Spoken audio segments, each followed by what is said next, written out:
Looking back to Mhm. your past work and interactions, if you could redo something, what would that be?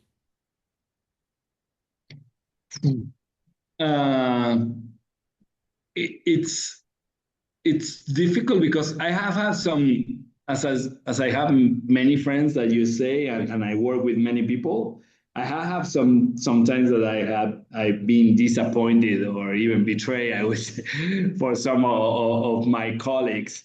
Uh, so maybe if I think uh, with a very risk adverse attitude, I will say I'm too trusting or too open, Mhm. or maybe I should be more clear when I start some of these relationships of what do I expect from them and what I'm willing to do to give, but also what I'm not going to do.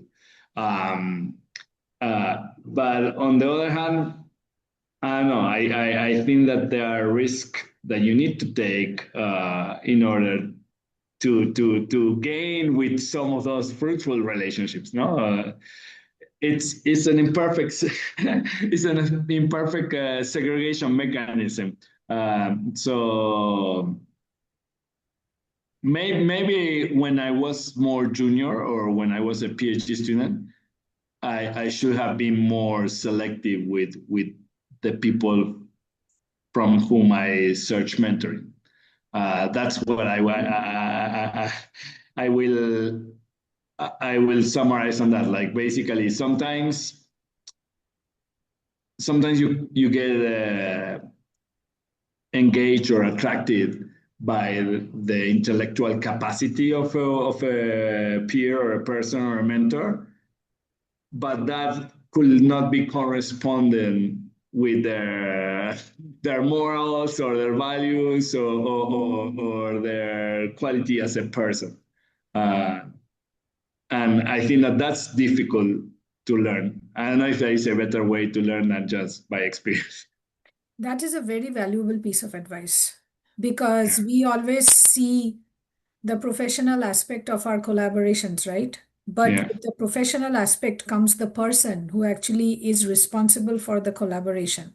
yeah, And it's we have imperfect information, yeah. and you have to be in the process to realize that it's going great or be burnt.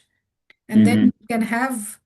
you can be in a little bit of a sunk cost fallacy kind of a situation where you have invested so much of your Yeah, intellectual capacity into a project, and then how can you pull the plug on it?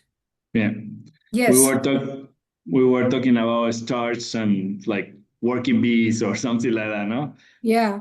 I think I will pick a working bee to a star if the star is a bad person and the working bee is a good person. Well said. Well said. Yeah.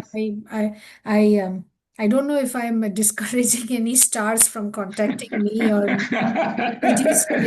reducing the likelihood of me ever We don't need the working with stars them. We can around be our us. own stars. How about that? Yeah. Yeah, Yeah. the work is going to do the talking. We don't have Yeah. to. Great. Yeah.